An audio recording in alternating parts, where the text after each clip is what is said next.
know what? Beside that, new project. That's it.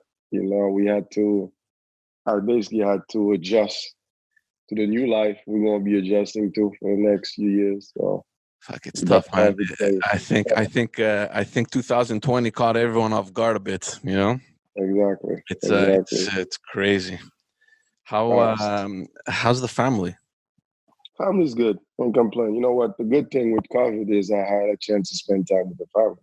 Yeah.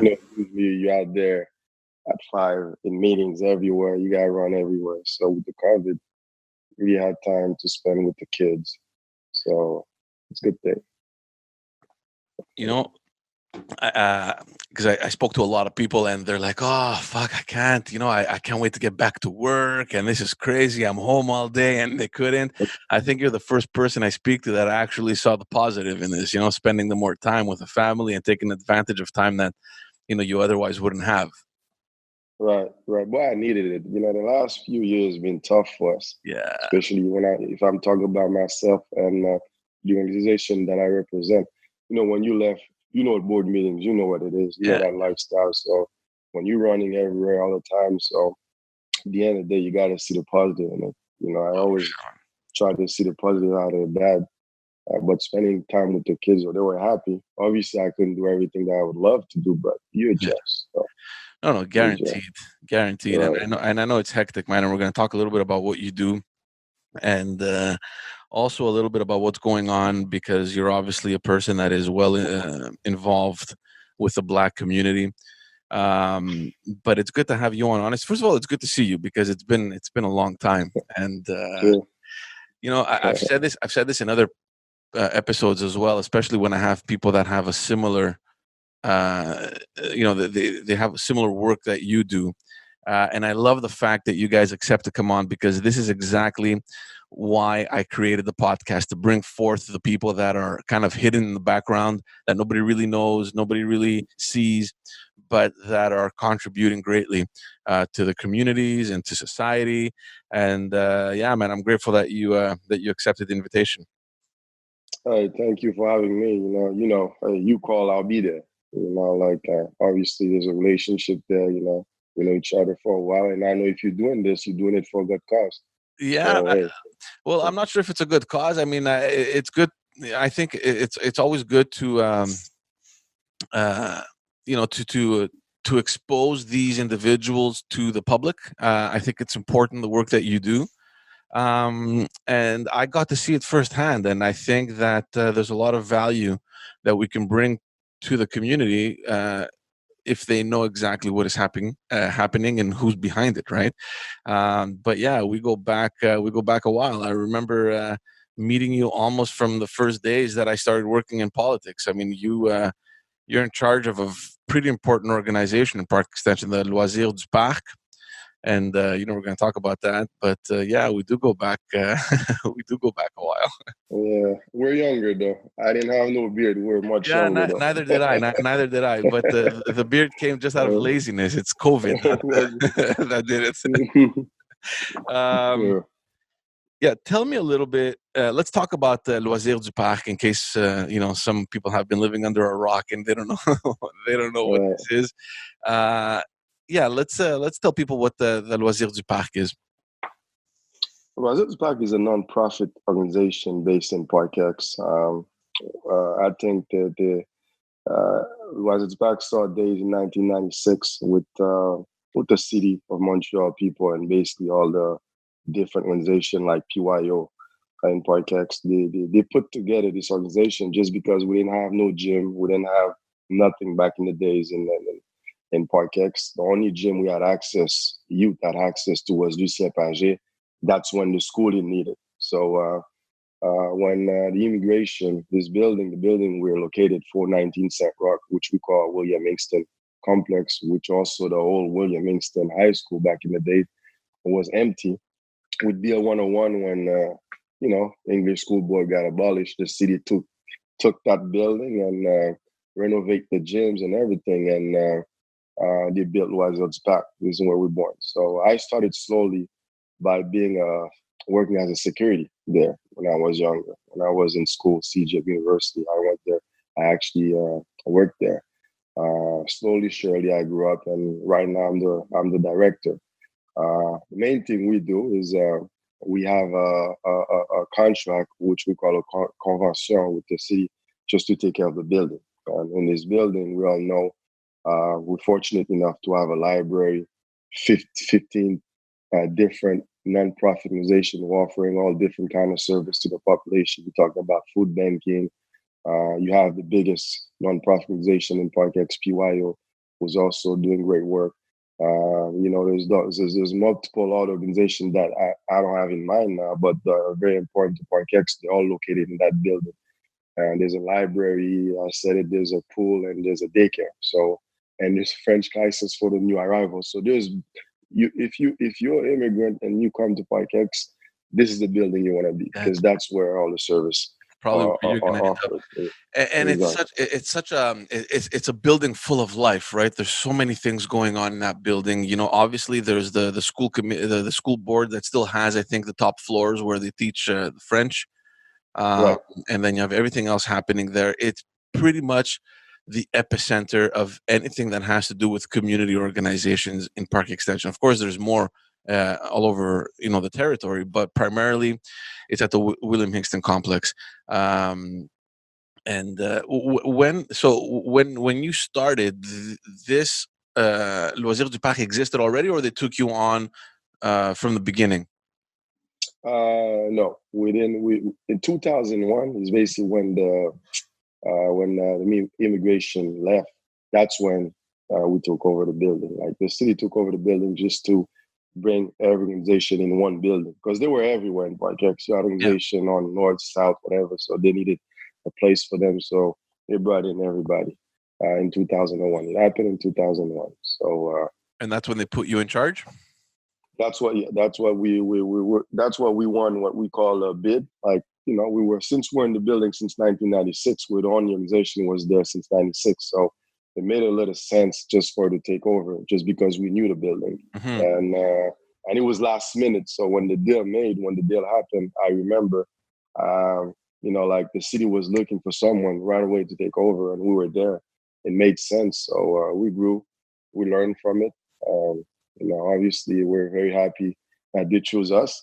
So yeah. So tell me a little bit. So back in the day, what exactly did you guys do in terms of an organization? You just organized activities, or what exactly was the purpose? Our purpose was only sports, leisure. We only had the gym section. If you know Hingston, there's one side where there's only the gyms. So that's where we're located. We had hockey, basketball, you name it. Any sports, after school sports, kids usually play. We had that. So that's exactly what we did till 2001.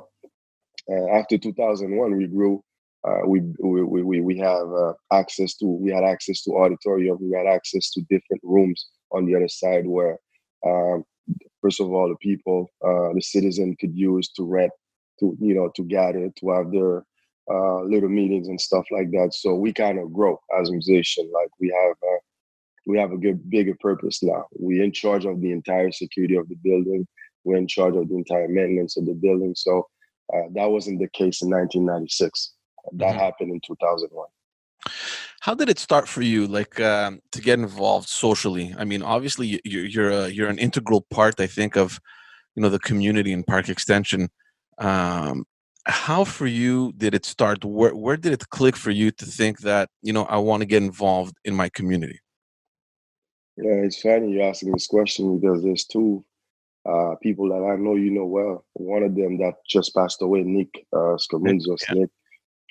Nick, those guys took me under the arms when I was younger. Like I started playing baseball at PYO when I was 9, 10. So I know for a fact, being a young teenager, I wasn't easy. Those guys always took me under the arms and made sure I was doing the right thing. Got my first job in a camp as a camp animator. So I got that with PYO. So growing, I never thought I would actually end up being a director of a nonprofit organization, but I always had in mind that to give back. So I started coaching. I did a lot of stuff which was giving back, coaching, volunteering, especially in basketball. I was doing different things, getting involved in board of directors in different organizations in Parkex. And when the time came, Loisirs du Parc, I was on the board. When I left, I was on the board of Loisirs du Parc for a while. And when the time came, the organization had little problems and little issues. Then, what, opportunities came up for me, and I became the director. But it all started with what people gave me. I named Nick. I could name Mike Pagano also was a big factor because I was friends with his kids. I played baseball with them. I remember when those guys used to be sitting in the park with the wrong people. Like, I would get a call the next day, say, "Hey, what are you doing? We want to see you on a baseball court tomorrow. Make sure you come tomorrow." So they kept an eye on me. So that gave me the love for Parkex just to do the same in the future. So that's I think that's where we really started. They're responsible for it. It's funny that you mentioned Parkex. I had Perry Calci not too long ago on the podcast, and Joanne, who is now the director, and we spoke a little bit about the mission of PYO, and how it all started. Essentially was just to keep kids off streets, right? And Parkex has been a tough neighborhood. I mean, it's had that reputation for a long time. Maybe not now, like in the last 10, 15 years, but certainly when we were growing up in Parkex, I mean, it wasn't the ideal neighborhood to be walking around after 8 p.m., right? And it's funny that you mentioned that because they've played an enormous role in maybe redirecting kids' lives. I mean, we don't know where you may have turned out. We don't know where any of those kids that got involved in PYO would have turned out. And the huge mission, and the fact that they took you under your wing and you developed into what you've accomplished now. I mean, there's definitely something there. You were you born in Parkex? Were you raised in Parkex? No, I was raised in Parkex. Like, my parents moved in Canada in 1984, directly to Parkex. My dad was already there, so only me and my mom and my siblings, whatever. So we all moved in 1984. Now I'm 43, so we're looking at what, 30 some years, 36 years in Parkex. My parents still live there. I basically spent also most of my days in Parkex. So the early '90s in Parkex, that's when demographically things started shifting, right? You had a huge portion of the Greeks kind of shifting away, and then you had more South Asians coming in. So it was that wave of new immigrants coming into Parkex. But and I think at that time, that's when they brought in the police station for the first time in Parkex. When I think back, I can't even believe we never had one before in Park Extension. But definitely not the rough times that were, that existed like in the 80s, or maybe really early 90s. And of course, before the 80s, I wasn't born, so I don't know, but I've heard stories about how rough the neighborhood was. And, it's important to have organizations like yours to take in these kids because, like I said, nobody really knows how they're going to evolve and if they're going to evolve, the wrong way. But the fact that they have this recourse where they can just show up, integrate with other kids, and just have fun. I think it's super important, especially for neighborhoods like that. I mean, is that what your mission was with the Loisirs du Parc? Definitely. Like, I seen Parkex worst days. I see Parkex with gangs. I see Parkex with, just like you said earlier, where we had basically had curfews. Like, I couldn't be home after 8 o'clock at Parkex. My parents being scared. And one thing, without organization like PYO or those organizations who were actually keeping me off the street, like organizing all this type of activities, I don't know where I would have been right now. And I know it worked for me. I know it worked for a lot of young kids that I grew up with.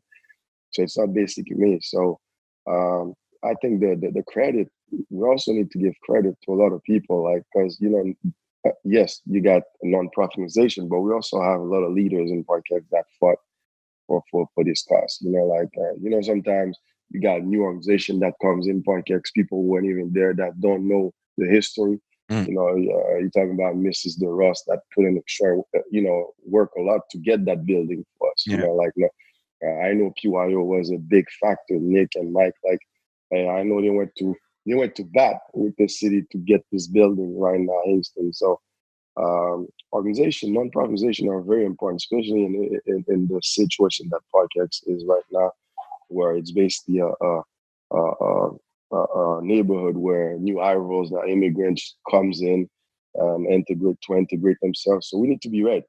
Obviously, it can only be sports. Those people come here, don't speak English, don't speak French. So our organization had to grow and born also to support them, like French organization, food banking, and all this type of stuff. So we're just blessed. I could.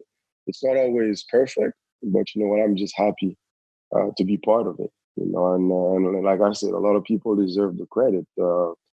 People don't usually want to give credit to politicians, but I know for a fact that we wouldn't be here because a lot of politicians too. So let's give credit and the flowers to the people while they could still get it. So Yeah, my no, hat to a lot of people. Yeah, it was definitely been one of the best acquisitions, I think, by the city, to incorporate everything in that building. And there's been changes also um, because of the school commission, the school board took over part of that building. A lot of organizations had to kind of find another place. They had to leave, and there was a little bit of a crisis. I remember that, and this didn't happen too long ago, like maybe 7-8 years ago, something like that. exactly. Yeah. So, and you saw the impact it had immediately, right? Oh yeah. And we lived something similar to that in Villeray with the Centre de Loisirs La Jeunesse, Right. where the school took it over, and it's Right. normal. I mean, you need more classrooms. Nobody can be against that kind of project. But now, I mean, you have dozens of organizations that have no place to be and to offer that Right. service. So, and you see the impact it has immediately on the population, and you see that there's an enormous percentage of the people in Mhm. Park Extension that depend on these organizations, whether it's for Right. themselves or whether it's for their kids, because maybe they don't want their kids just running around anywhere in the street, kind of like you or me back in the day, right? Right. And that's why it's super important. Um, so the importance of the William-Hingston Complex. Tell me, from your perspective, when you came into Loisirs du Parc, how was it when you took over, and how has it evolved like today? It's crazy you asking this because you know what? Hingston before, like in 2001 when we got the building, first of all, the library was empty. They couldn't get anyone to come to the library because it was still new. People didn't really understand what was it about, and we didn't have all these services we have now. You're talking about a bunch of organization that grew. Like a Turk expansion. Um, you Right now, when I first started, we probably had close to maybe 10, 15,000 visitors a month. When we're talking visitors, it's not 10,000 people, but it's people that had come because we do keep the count. So when we're talking visitors, it could be the same person that came maybe twice or three times during the Right, week for right, right. different type of activities.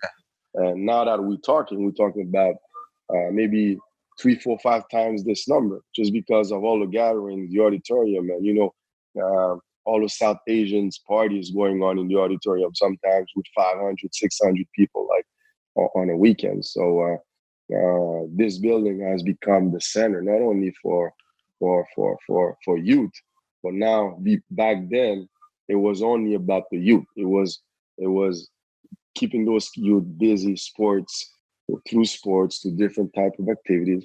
But now it's not only the youth, it's from 0 to the elders. Like, so we're basically having activities for everyone. We have an organization like Imara Seniors, welfare activities for seniors. We got this is the major difference. It started out only for youth. Now we're talking about for the families. That's the biggest growth that I've seen. Tell me a little bit about Loisirs du Parc and the teams that came out of that. Like, I know that you were highly involved in basketball, and you had some real superstars coming out of that program. Yeah, we've been blessed. We had a couple little talent. So the good thing is I've been doing this for 20 years. I've been coaching for 20 years. So we started whatever sports program and George that I feel that through sports you could give kids so many things through sports. It's just incredible. Like whatever we do at Wizards Park, it's always recreational. Like it's only for fun. But we started maybe 10 years ago. About I started thinking about what kept me in school. You know uh, and the first thing that came to my mind was sport. So what we did 10 years ago, we started doing this thing what we call Spalitude. We got involved in you want to play. We started elite programs like basketball, like with elite talent. Where okay, the only thing you could do for you to be an elite is you got to do well in class. You got to maintain a 75% average. So we kind of connected this together. So slowly, surely, you saw some real talent emerging. You saw some kids with different kind of talent, and that's when it became easier for me. I got some few contacts in the U.S. to place kids, some university in Canada, even here in Quebec, and we've been blessed to have a couple of kids getting scholarship in the U.S. 20 plus kids had scholarship in the U.S. And lately we had a kid who's playing in the NBA now. So Oh wow, who is it? with Lugansdorp, OKC, Oklahoma Thunder. He's been playing for them last year. Yes, and he's a little boy from Park X. Exactly, those are boys. The good thing with the elite program, they're not necessarily kids that are grown in Park X, but exactly.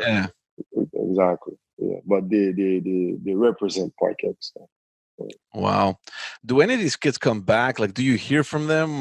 Do you get any feedback, like how they're doing, how they're evolving in their lives? Always with them and their family. It's funny. Friday, Lugansdorf, we were at PYU, me and the kid that I just mentioned, to donate shoes to the food bank. He just donated, I think, 10 pair of Adidas shoes to PYU staff for their great job during this pandemic. So we're there just Friday. It's funny he came back to give some shoes to the people just last Friday. See, this is outstanding. This is outstanding because you don't hear about this kind of stuff.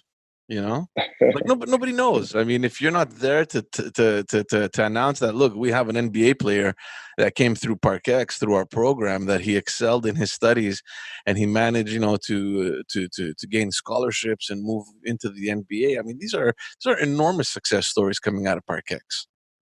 Yeah, it's true.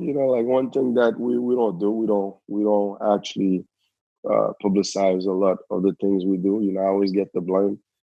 If I ever get fired by my board, it'll probably be for this because they always mention it to me. But it's also getting the platform to do it. Like this is what you're doing here is important because getting the chance to express, because you're so busy in your day-to-day stuff, you don't necessarily have time to call Park X News or calling different type of platform just to publicize it. But we've been working on that, and it's been a blessing. And I think we started the same kind of process for badminton and taekwondo now. Taekwondo with a good friend we know, Costa, who's also a chef at Marvin's. Marvin's, yeah. He's our taekwondo master, and we had a kid now on the national team. Probably will probably be on the national team in next years to come.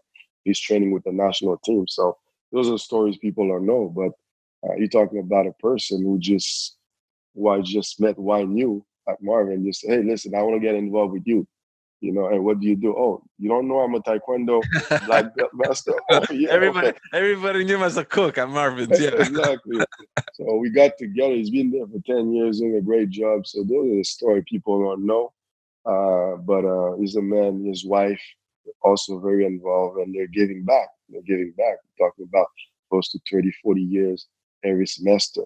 And he's into it. He's it's just more than taekwondo what he's giving to kids. For sure. Guaranteed. Talking about a grandfather who actually care about kids. If we don't tell Costa sometime we can't take more kids, he probably will take the entire Park X kids in his program. Are these programs funded or are people paying for them?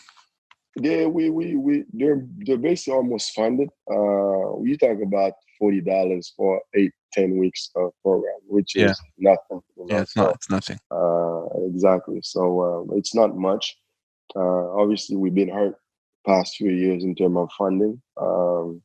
Because people don't really donate to sports like they used to. Like sports became probably the secondary thing right now. It's more people want to eat, health, mental health issue and stuff like that. So there's a lot of, it's tough for us right now. I have to say, as a sports organization to get funding. We got to scratch left to right. We got to do all sorts of flips, but we can't complain. We'll survive. How have the last couple of months been for you guys with the coronavirus and all these adjustments that had to be made? Deadly. I mean, I feel terrible for the kids because I get call from parents. We get email from parents. Like what's going on, when will everything come back to normal? And I don't know if you know, but yesterday the government announced that non-profit organization can reopen back, but us as a sports organization, it's going to be a little tougher because we have to make adjustments in everything we do. Yeah, it's very difficult to have kids not come into contact with each other, right, when they're playing sports. Exactly. Yeah. Exactly. So we took a hit, but we will adjust. I mean, me and my team, I don't really like to say staff, but me and my team, we've been working together on putting, on adjusting to everything they're asking. Like what's going to be tough is you got sports, we got judo, like those combat sports where kids basically got to touch each other a little more. So we got to adjust. We got to make sure our coaches adjust also to the new way of teaching, at least till they get this vaccine in. But yeah, it's going to be a challenge, but I think the most important thing is get the kids back to a normal life, take it day by day. But honestly, it's been really tough for us, very, very tough. We said this before, 2020, I mean, it's just crazy how everything has evolved. And, we're only halfway into the year. And, we're talking about this pandemic that pretty much affected everyone, whether it's community organizations, whether it's business, whether it's anything you can imagine was affected and had to be adjusted. And then on top of that, we have this movement now that came out of that black man in the U.S. being murdered by a police officer. And, immediately I start thinking about the communities that you still served and I used to serve that, were either a community that were part of a community or an ethnic group. And it's ridiculous to see that in 2020, there's stuff like this happening. And, for us, maybe it's harder to understand because there's this, especially in Park X, I mean, there's this feeling of coexistence that we all kind of grew up into, right? I mean, and of course there's, I'm sure that you've experienced racism and I want to talk to you a little bit about that. But when you see what's going on in the US, it's just, it amazes me every single time because we don't live that kind of reality over here. I mean, maybe to some degree, to some extent, but not, not at that volume, Hey, it's mind blowing, George. Because you know what? If for my part, I got a huge family. I mean, I got a lot of family in New York, in the States, and I get with the opportunities I had the last past years being sponsored by Adidas. I had a chance to travel a lot in the U.S. for tournament. Right now, when you see stuff like this, you want to stay home. Like it's scary. I'm scared for my family, my cousins, uncles, wherever I have in the U.S. Just because I feel like sometimes people don't value human lives. Like when you see stuff that happened to George Floyd, you basically had your knee on a person's neck for over 8 minutes. You don't value that life. You understand? And that's what's more scary. And if you ask me, what I think what this movement is doing, we needed it. Did it came, and I think it came in the right time, right? Because people got a little fed up of the virus, and I think now you got a second virus, which is that black movement, the Black Lives Matter movement. But it was necessary, and the one thing that I really like is the people that are protesting are not only blacks. Yeah. And now you see also the people, people are protesting in Germany, in Paris, all over the world. And I think people are starting to realize you don't need to experience racism to care or to show you it Right. bother you. Understand? So, and I think that was the mindset before. People were basically not saying that it didn't exist, but if you didn't experience it, you didn't really care as much, like so. But now you see stuff like that. You see, basically on our men's laying down on his stomach, being murdered by police. I think it's mind blowing to everyone, and I'm just glad it's getting all this magnitude. But we need real changes. That's it. We need real changes, and I wake up every day thanking God that I'm in Canada. Like obviously we do face our own. I'm not saying it's perfect. It's far from being perfect. I've been. It happened to me in Montreal. I've been a victim of racism in Montreal, in Quebec, What but happened? not too. I think we all got stopped by cops for the wrong reason. I mean, it happens. Now, it doesn't necessarily happen to me as much as when I was younger, when I had the braids, when I looked more like the stereotype of kids are looking for. Yeah. Like, but back then I used to have braids, like earrings and stuff like that, and my music playing loud, whatever. Growing up, as a 42-year-old man, like I don't, I don't, I don't do stuff like I used to do when I was in my 20s, but Yeah. I've experienced it, and it's unfortunate. I think it's not to point fingers at anyone, but I do think there need to be some kind of reflection on how we could do better. How everyone can sit down and say, hey, it is happening, but what can we do? We not commission. How they like to work, commission this, You know commission that. what, Nelson? I'm going to tell you, and I said this in a previous episode.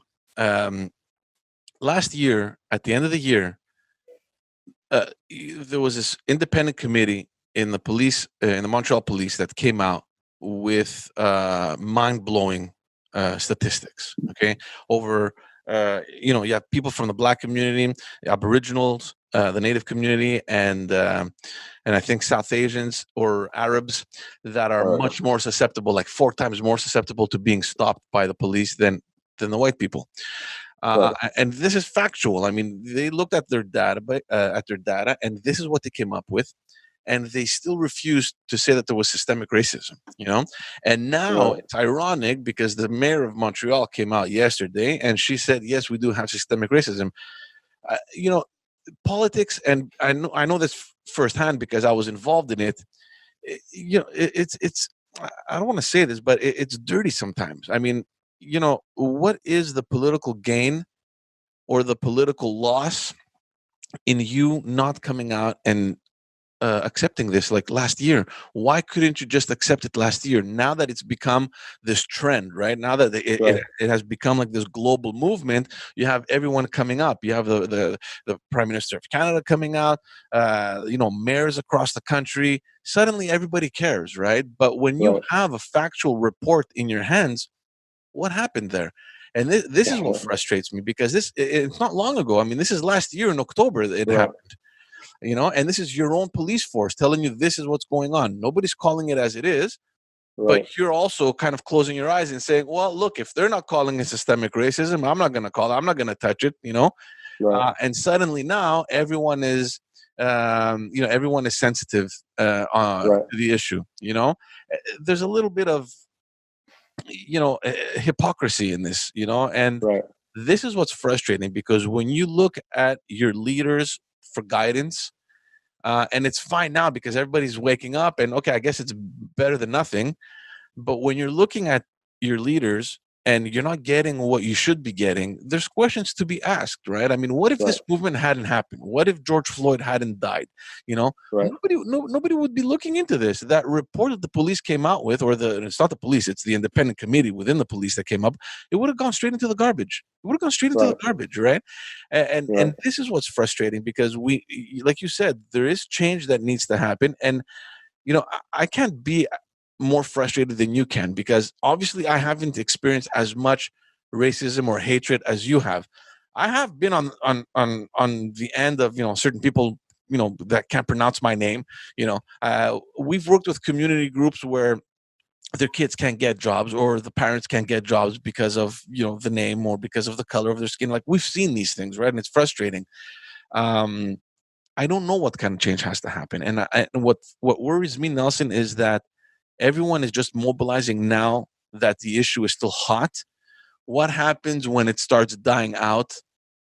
Are we going to move forward, or are we going to say, well, look, the trend is over, let's move on to other things, and this is exactly Right. what's been happening for decades now, right? I mean, this Right. isn't the first movement of people protesting against police brutality or systemic racism. It's not the first time, and Right. unfortunately I don't think it'll be the last, which is sad to say, but it's reality. um Problem is that now it's time for action, and I'm just curious to see how our leaders are going to move forward. I don't know. I mean, you're pretty much around the leaders much more than I am now. I mean, you know Right. all the politicians, you probably know all the cops in Park X as well. I don't know. I mean, I don't know how we can approach it. I don't know if you have any ideas, but what saddens me is look, there's a little voice in the back of my head that tells me, once this blows over, it'll be like nothing ever happened, and that's Right. something that I think that we need to fight Right. against. Right.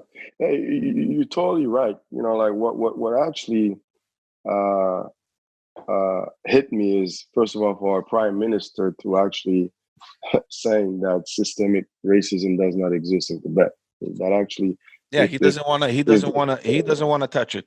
Yeah. exactly, but what he's not hearing is, we're not saying Quebecers are racist. What we're saying is there's some type of system sometimes that like immigrants are target for the wrong reason. That's exactly basically what it is.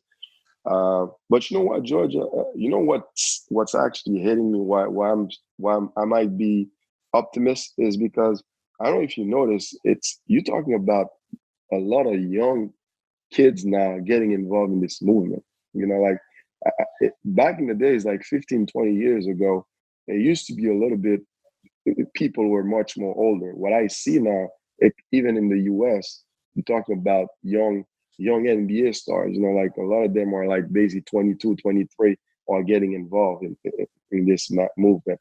In Montreal, yeah, you saw the march last week, talking about 20,000 people, but mostly they were young, and they were not only blacks. So it's a lot of people. That's what I'm I think what I'm seeing in the past, when you had movements like that, you basically only maybe 95% were maybe blacks. But now you watch it, I see all sorts of colors, people protesting, and you basically got leaders, a lot of big time leaders like Nike, those giant companies, whatever, not only talking now, but acting, like actually putting money down and saying, this is what we're going to do. Will it change tomorrow? I don't think it's going to change tomorrow, but what we need in Canada and Quebec is those type of action. Like you see in the US, like Nike acting, we're gonna put money in this.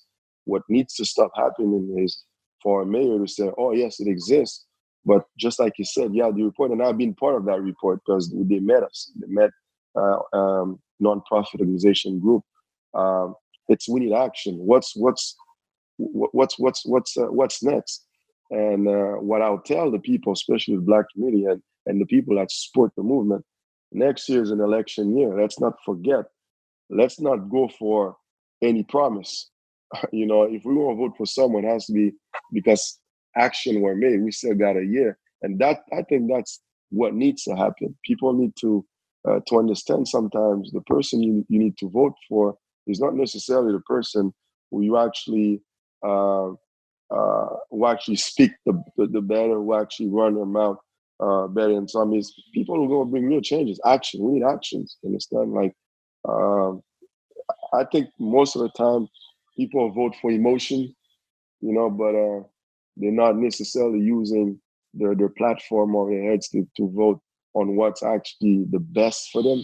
And I think that's what needs to happen. If Mayor LaPlante is going to say systemic racism exists, well, we need action before the election. We're not.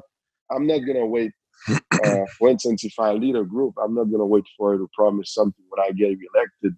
No, you had your chance. You had 4 years. You had that report last year, and you had a whole year to act. If you're not acting, well, maybe we need to try someone else. And Right. I think that's how people should react. Mobilization. Exactly. Because, and there's also this misconception between systemic racism and systematic racism. So people, Right. I think there's a confusion, and they want to avoid admitting that it happens, like it reoccurs often. So that's systematic racism. It's always Right. there. Systemic racism is different. Systemic racism is you sending a CV and me sending a CV and me getting the job over you because of the color of your skin, or because of Yeah. how complicated my name is versus a Tremblay or whatever. Right. And that exists. I can tell you for a fact, Nelson, that exists. I had in my control the database of every single employee that worked for the government. We had that. So we're not talking about public or parapublic. We're talking about the machine, the government. So all the ministries, all the departments in government, all the employees, not the political staffers. We're talking about the civil servants in the government. Right. We had that database, and I was looking in that database almost every day, looking for people that we needed to communicate with. I don't have a figure because obviously there's thousands upon thousands of names in that database.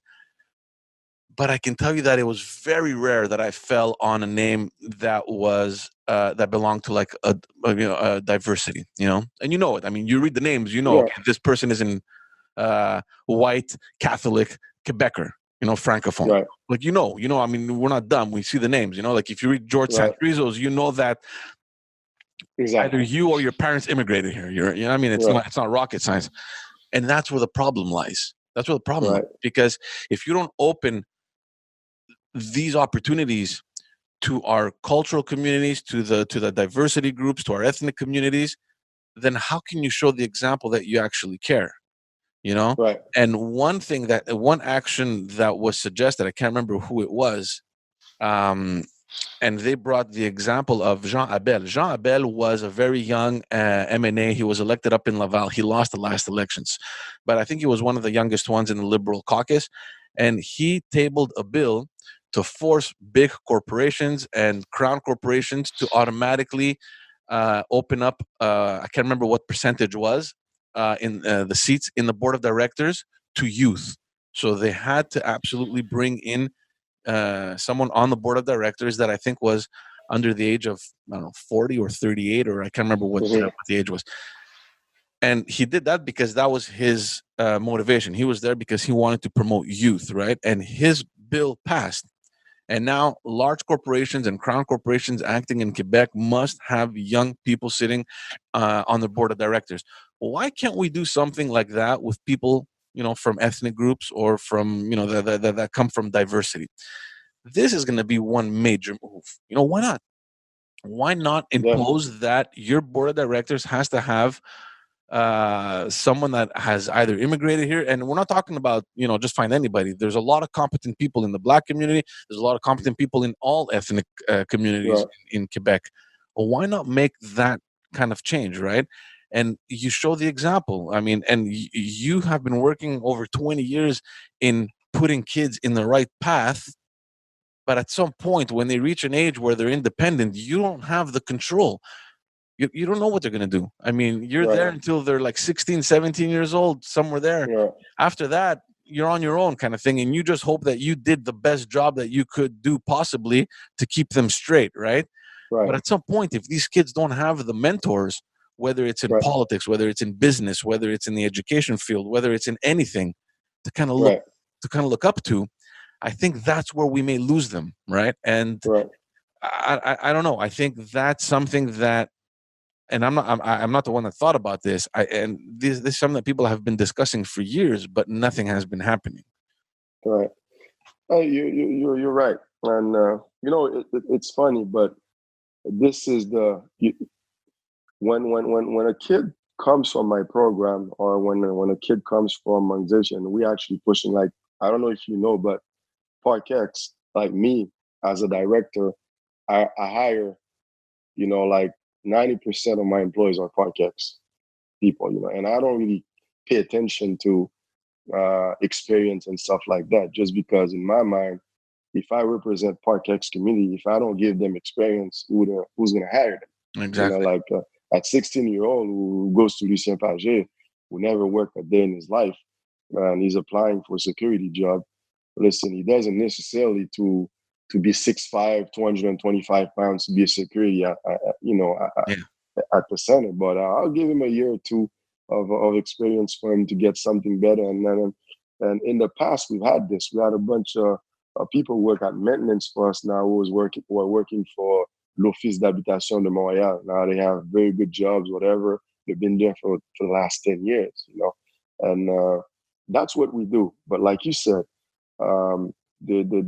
I've also have people working for me in the administration team, but that's tougher for them to reach higher position. Like you get immigrants to work in maintenance, but you won't get one of them to become, let's say, a CAD at the city, whatever, because it's gonna stop there. And I think that's where the problem is. It basically make it look like immigrants are competent for some kind of job like maintenance or cleaning ladies, whatever. That's what it is. But when it gets to a point where making decisions, basically saying they're not good enough to do so. But you take me, for instance, I became the director of Wazir's Park because the person who was there before me messed up financially completely. But I didn't have a background in finance, but I had common sense. So when I came in, I knew exactly what was wrong. And with a good team behind me, with a great work of a board director, we put that organization back on its feet. What I'm saying, sometimes people just need an opportunity. I'm not saying take that person because of his color of skin, because whatever it is, but there's people out there ready to work or ready to get better. Like when they first hired me, they knew I didn't have no background in finance. That was one of the things that they told me, you're going to have to get that done. Yeah, exactly. So people just need an opportunity. I'm not saying people don't do the job. You don't rotate, but it's time for opportunities. We need kids, and more and more, you see more lawyers, immigrant lawyers. You see more this, more that. But you know what? They're always platform. You never see them at the next level. Yeah. Like at it, and it doesn't make any sense, George. Yeah. And I think that's what they need to realize. But how can you make the people who are lower understand it when the leaders does not even understand it? The leaders are the one that makes the laws, just like you Right. said. The leaders, if the leader out there say, hey, this is what you're gonna do, they basically have no choice to do so. And I'm always telling people around me and even youngsters, hey, and it's true, you gotta work twice or maybe 3 times harder than your friend next to you, than the French Canadian next to you, because that's the way you're gonna show that you can do the job. If he comes in at 5:30 and the job's at 6, you gotta be that 5. Like to show your butt. If you're that 5:30 like him, George, I don't think he gets it. So I kind of train my guys to be like that, though. And it's funny. I use it in sports also. If practice at 5:30, you better be there at 5:20. So I kind of train him to try to be successful in that system. In that system sometimes that forgets about them at times. And I get it. And one of the things we didn't mention, we didn't touch, and we have to touch. The media also do a terrible job just showing how bad Black kids. Like you open the TV, especially, you will hear they will spend 2, 3, 4 days talking on a Black kid, who committed a crime, but they would spend 10 seconds on a kid who made the NBA from a tough neighborhood. They'll spend 10 seconds on that. They will not spend 4 days. So if you've never been involved with the Black community, you've never been involved with immigrants, and all you see in the news is their pimps, their gangsters, their bums, whatever, it doesn't help. You understand? I mean, at this, if they're gonna spend 2, 3, 4 pages in Journal de Montréal, or 2, 3, 4 days talking about some kid who committed a crime, a Black kid who committed a crime, but you know what? Spend 4 days praising Chris Boucher, who won an NBA championship with the Raptors, a kid who was raised in Montreal North, didn't have much, didn't even graduate from CJEP at 19 years old. This is the story you need to repeat on TV for people to see, hey, there's kids out there that do great things also. It's not always bad. You gotta balance it. And a lot of it is that, because I know it, I've witnessed it. There's people that I've seen traveling around Quebec that I sit down and talk to them. They look at me, hey, basically like, this is not what we see on TV. Blacks are not supposed to be so civilized. It's what they see on TV that's also messing up with their brain. And we're not getting, and I'm gonna tell you a story and something that I know for sure. For instance, Laurent Duvernay-River, who just won that Super Bowl. Yeah, Super Bowl. A week after, he's invited to the National Assembly to sign a livre d'or. Why the heck Chris Boucher was not invited? Yeah. 2-3 days after. What's the difference? Talking about a first thing, a Quebec kid, but who was raised in Montreal. Now, obviously, he's not a doctor like Laura. Don't get me wrong, but what's the difference? They both won a championship. Why is this one so important for him to come sign the book and not him? So if you want kids to dream, you want kids to do the right thing, they need to feel that you're not going to judge them for who they are. Like they will get the same opportunities. And if they don't see it, it's because they don't want to see it. You understand? Yeah. But Chris Boucher was never praised. I've seen RDS. I think they went maybe for 3-4 weeks praising Laura. But Boucher he didn't even get an interview at TVA Sport, just to be honest, though. Why is that, though? What's the difference? He doesn't deserve it because he has braids. He doesn't fit the criteria. He's not wearing a suit, and that's what we're fighting against. And I'm fortunate to see people like you, knowing you're working with Park X Media and working so hard back in your days as a politician. That's what we need. We need people. The Black community cannot fight this alone. Mm-hmm. We need other communities to say, hey, enough is enough. We've seen it. We saw it. It's true. And if you want to play it blind and say it doesn't exist, it's because you want to make it look like. But sometimes you're part of it. Just like I said, if I was working in the news, I would ask him that question, because he's saying systemic racism does not exist. Hey, you guys invited Laurent to sign the book. What's the difference? Chris Boucher not signing it. Yeah, Chris signed it in Montreal, but what's the difference? Just ask him this question. They're not both Quebecers. What's the difference? But you're talking something that happens once every 10, 15 years. You're lucky. Yeah, exactly. If you're lucky. And, let's put it this way. I have a kid in the NBA, Lugensdorf. His name is Lugensdorf. But I would say that for sure. So far, zero sponsors, nothing, zero. We're working on his brand or whatever. But you get a 20-year-old playing in the NBA, playing aside a superstar like Chris Paul. And I think if his last name was different, he probably would be better now. And I know that for a fact. And then it's if you not acknowledge it, you're not saying it exists, you can't change it. And that's the biggest problem now I think Quebec is going to face, is our prime minister saying it doesn't exist. And regardless if Mayor Laplante wants to make changes with the police, well, he also has to be okay with.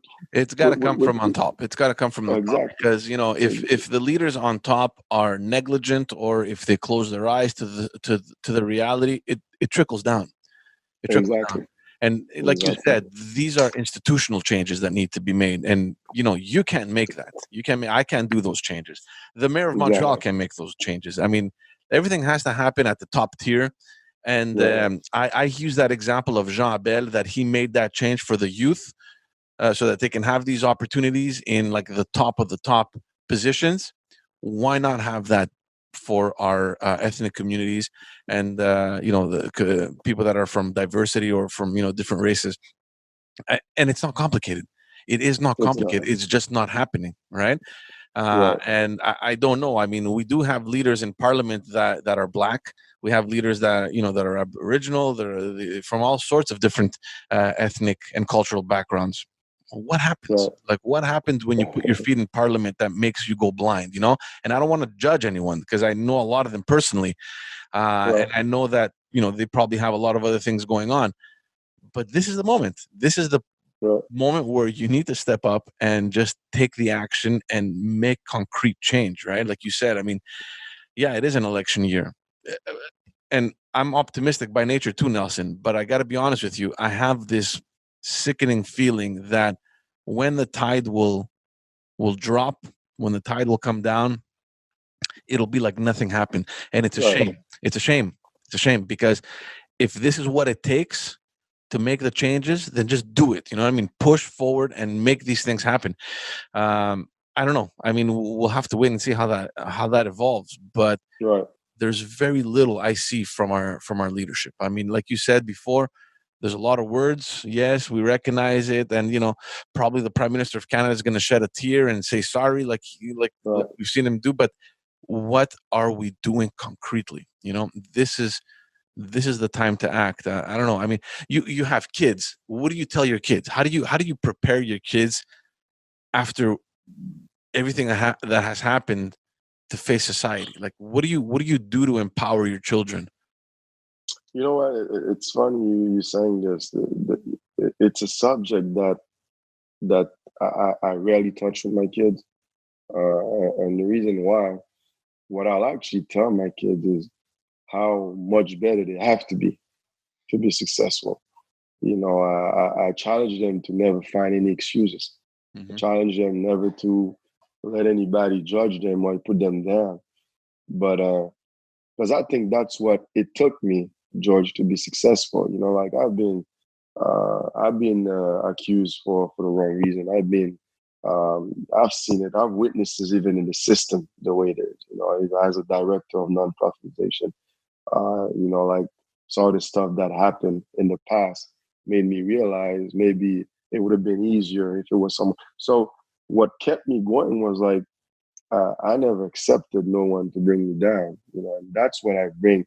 I try to tell my kids, because if you too, the biggest problem with the word racism is a lot of people don't want to talk about it. Yeah. Sometimes when they hear the word, you see a lot of politician, whoever puts their head down, they will not put their heads up. So I challenge my kids, keep their head up. Whenever people are talking about it, you know what, keep your head up and keep your story, keep your side, keep the side of your story. If you feel that uh, you've been mistreated for some reason, say it, but face it also. Don't try to run away from it. Don't try to avoid it. And that's what it is. I think once people realize that this thing really exists and it does affect young kids, it does affect uh, uh, older kids also, it affects elders, it affects, what, then we could make real changes. But till our politicians decide that it does not exist and don't want to do nothing about it, it's not going to happen. Like I saw the other day in the news, like some cop from the SQ writing an article saying il faut pas charrer because les policiers ne sont pas racistes. People are not saying cops are racist. We're just saying, and that's the biggest thing though. When you see the report does not say cops are racist. They're saying immigrants or blacks are stopped more often than some others. So if you're not seeing the difference, where you need to think, listen, what's going on? Why if we see two black kids in a Mercedes Benz and we will stop them, but if you see two white kids in Mercedes Benz, we will not stop. Yeah. That's what you need to ask yourself why. We're not saying that cop is racist. We're saying, why is he stopping this group and not that group? And this is where the debate has to be, is why you're doing it. But if they're not admitting that they're doing it, we're not going to change anything. Mm-hmm. And that's the biggest problem. People need to also accept that maybe it happens, and then if they're not, and then you got the guy in the union or cops saying, oh, the policiers sont pas racistes. Hey, you ever been black one day in your life? That'll be my question to him. Are you ever Have you ever been black in Montreal and going downtown in Montreal to a club, whatever it be, three kids in the car? You know what? How about he try that for a week, and then let him come back and say it does not exist, Yeah. and then We've had this issue for a long time, right? And they used to refer to it as racial profiling, right? right, You see a couple black kids around the corner, let's say in Park X, for example. There's no doubt in my mind, 100% of the cops are stopping. 100%. 100%. right, You know how many times yeah, I've been around hanging out, like in park, because that's what we did. I mean, we had nothing else to do. You're in the corner with a bunch of kids. You're just hanging out. We were never stopped. We were never stopped. I think once the cop came, we were at that bar on Saint Rock there, uh, next door, yeah, and next door cafe, yeah, yeah, the cafe, and we had our guitars. We were jamming, and we were outside on the terrace, and the cop pulls up. He didn't even come out of his car. He opened the windows like, "Hey guys, keep it down. Keep it down." We're like, "Okay, yeah," and he drove off. What if I was black? Like, what if we were like 3, 4 black people jamming? Dude, right, those guitars would have been destroyed. You know what I mean? yeah, So, yeah, you can't come out and tell me there's no racial profiling. I mean, I've yeah, seen it with my own eyes. You've seen it with your own eyes. There's a fucking yeah, report that says it exists, and yet you have your leaders just closing their eyes. So, I don't know what it takes. I don't know. yeah, Is there a movement? Obviously, we've seen the movement now from the population. Like you said, there's a lot of youth right. involved in this. What about the organized community, like yourself, for example? You're part of an organization. I'm thinking of what's his name? Forget his name. Chez Henri, Who? Chez, Yeah, him. There's the boxer guy in Saint Michel, um, Ali, yeah, Ali Ali, Nestor. Nestor, yeah. So, is there a movement to get the black leaders kind of involved, like to create this kind of lobby, if you will? I think there's place for it, and you know what, George, and to my fault, like I wasn't really involved in how should I put that in the movement in a sense where like I follow it and obviously I support it, but I haven't thought a way with me and my other friends like Ali and those guys a way where we could make the difference, like where we could basically demand changes. But what I could tell you, I've talked with several leaders in Park X, like black leaders in Park X, Africo Feminine, and a few of them, Ibergen. And we're thinking about having some kind of media group together, whatever, just to think about some of the stuff that we could actually bring to our bar. I mean, with changes. And if we Is reach there, out to Saint Michel people yeah, look, I to mean, one thing we have to admit is that, at least in our district, maybe Parkex, and like you said, even at a larger extent, the borough, Villeray uh, and Saint Michel included, there's a lot of prominent black leaders. There right, could always be more, but sure, there's some black figures in our community that have important positions, and that have positions of influence, and that have also the contacts. Right? I'm also thinking of Paul Evra, who has the right, the Centre La Salle. So I don't know. Perhaps it's another idea. Get a working group together and put all your contacts, in a pool, and say, okay, let's start reaching all these people. Right? Meet your right. members of the National Assembly, the members. Well, there's one member of Parliament, and he happens to be the Prime Minister of Canada. I mean, you can't get luckier than that, right? Okay, yeah, Um, exactly. and the municipal partners. I don't know. I mean, I'd be willing to give you guys a hand with that if you guys need any help with reaching out to government and to gain contacts. Not like I have more than you guys do. I mean, you've been involved probably longer than I have. Um, but I see the movement. I just don't see the organized community doing something. And maybe I'm wrong. Maybe it exists and I'm not seeing it. Right. I'm not saying it's not there. I just haven't seen it. I mean, where's the lobby? Where this is it now. I mean, okay, we have the movement. Let's get on this momentum train. and let's Right. get a few prominent figures to say, okay, let's start knocking on doors now. You know? Right. Well, you're right. You're definitely right. And that's something that what I would actually share with, like I said, those leaders in Parkex that wanted to start something for Parkex. Maybe we should reach out and try to make it bigger and get the Saint Michel people from the borough. Yeah. Get Franz Benjamin. I know Franz Benjamin for sure.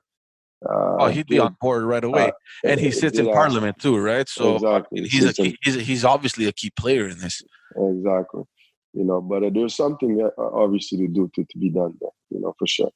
And I think the more people talk about it, like I said, but there needs to be real actions. If we're going to create changes, it has to do with action, not with words, and not with promises. And that has to be the key. I think we have about a year and something to work on it, to bring something. So where they could change the laws, change stuff before elections next year, November or October, whatever, because I think that's when you have it. I think, like you said, it's a good window of opportunity, because next year you have municipal elections. There may very possibly be a federal election because it's a minority government. So there very well may be a federal election in 2021, and then in 2022 there's a provincial election coming. So everything is back to back, and it's not that big of a time frame, right? Exactly. I think the time to act is now, and I think it's just about time. I think we're already late to begin with. I mean, like you said, thankfully, it's not the U.S., but we can't close our eyes thinking that it's their problem. It's always their problem. It's always their issue. Because we do have the issue here.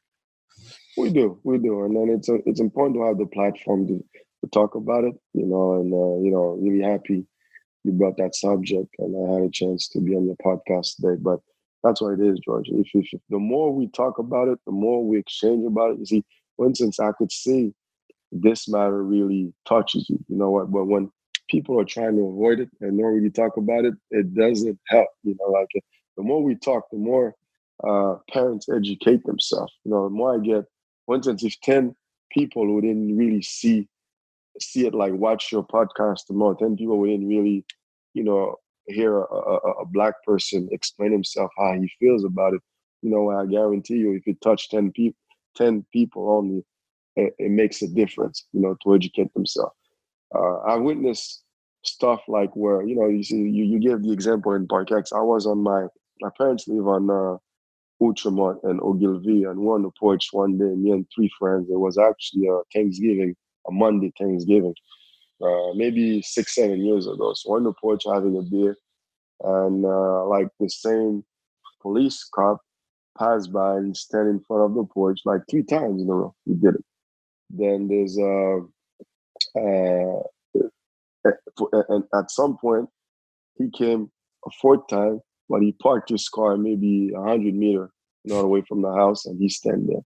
So I decided. I went out and I went to see him, and I said, "Listen, can we help you? Is there a problem?" And he looked at me and said, "Listen, I'm just doing my job." I said, "What exactly is your job, Jordan? You just passed by 3 times and you stopped in front of the house." So long story short, he left. But a couple of days after that, I remember sitting on a committee with Anissa Saul back in the day and Mary Russ, and the police commandant, whatever, was there, and he was talking about how Parkex crime was low, whatever, and somebody brought up racism in Parkex, and he basically said there was none. And I was there at the meeting. He said then came out because a few kids did complain about leaving, because we have this program called Midnight Sports where we finish sports on Wednesday, Thursday, Friday at 1 a.m. So a couple of kids, group, black kids, whatever, will be 5, 6 kids walking, going home, used to get stuck. So some kid brought it up to the borough, and the commander actually said, it doesn't exist. So I was there. Listen, it's funny you saying this, because Monday it happened to me. This is what happened, and I remember him calling me after that. Said, "Nelson, you know what? Maybe I need to educate myself a little bit." Yeah. And I thought that was very, I was much more younger, but I think that was very responsible of him. Saying he didn't try to deny it. He said, "You know what? Maybe there's a problem. I need to do my diligence and educate myself more on what's going on." Because obviously, if I ask my guys, hey, did you profile this person? They're gonna say no. Like obviously, obviously. you're not gonna tell your boss you cheated. But if you educate yourself a little more about situation like that, then we could make real changes. It's all about. It's not gonna change one day, but if we see people educate, like for Legault to say does not exist, but what kills me is you got two black ministers sitting next to him, and they're not even able to say, yes, it exists. That's a good point. That's a good point. He has two black people sitting, and they have a portfolio. They're their cabinet ministers. Yeah, exactly. And you can't say, not saying to fight against your leader, but you know what? You take your leader on the side, someone closed doors, and listen, man, you're gonna stop denying that this is the way it is. But if you're not, to me, this is why I would not vote for a person just because he's black. You understand? Like, I would vote for you if I know you're gonna fight for the right cause. Yeah. So the same person are gonna come back and ask us to vote for him. But at the end of the day, my thing, what I tell people if I lead a group is, now listen, you need to ask them if they never experienced systemic racism in their life, which they probably do. I guarantee you 100% they experience. But if your leader is saying it doesn't exist, it's up to you also to educate them. So listen, why don't we take a walk in my car? Let's go to Montreal North. That's right. I'm gonna wear a damn hat with some earrings, blasting the music in a Mercedes Benz. That's how many times you get stuck. Take Legault, put him on the side. Let him put a hoodie on where they can't recognize him. Yeah. Maybe you educate him like that. Yeah, or sit him in the back seat where you can't really see him. Exactly. You don't know he's there.